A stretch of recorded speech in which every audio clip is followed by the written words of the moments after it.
ভারতের প্রতি এত রাগ পাকিস্তানের, ভারতকে মারতে না পেরে ব্যাটই ভেঙে ফেললেন পাকিস্তানি ব্যাটার, যা দেখে ভারতীয় ধারাভাষ্যকারা একই বিস্ফোরক মন্তব্য করলেন।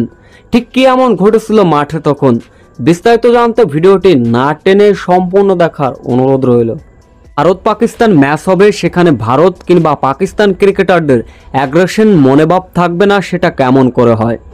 ভারতের বিপক্ষে এর আগে সুপার ফোরে দুর্দান্ত একটা ম্যাচ খেলেছিলেন ফারহান, সে কথা হয়তো মনে আছে। 50 করার পরে গুলি করে ভারতকে একটা মারার ইঙ্গিত করেছিলেন তিনি, কিন্তু ফাইনালে ঘটলো অন্যরকম একটা ঘটনা।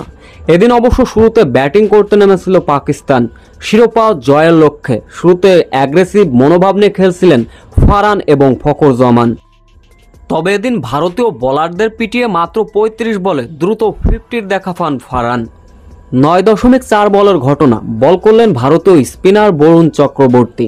ওই বলটি শর্ট পিচ ডেলিভারি ছিল, ফারহান ছক্কা মারার প্রচেষ্টা, কিন্তু ইজি ছক্কা মারা বল ক্যাচ আউট হয়ে গেলেন। ব্যাস, বিষয়টা মেনে নিতে পারলেন না। মারা বল এমনভাবে আউট হলাম, যার ফলে ভারতীয় বোলারকে মারতে না পেরে নিজের উপর নিজেই রাগ খাটালেন ফারহান। ব্যাটটা উঁচু করে মাটিতে বাড়ি দিয়ে ব্যাটটায় ভেঙে ফেললেন পাকিস্তানি ব্যাটার ফারহান। এ বিষয়ে ভারতীয় ধারাভাষ্যকদের মনে একটা দাগ কেটে দিয়েছেন। ভারতীয় ধারাভাষ্যকেরা বলছিলেন, ভারতীয় বোলারদের মারতে না পেরে নিজের ব্যাট নিজেই ভেঙে ফেললেন, তাহলে কি ভারতের প্রতি এতটাই রাগ পাকিস্তানি ক্রিকেটারদের?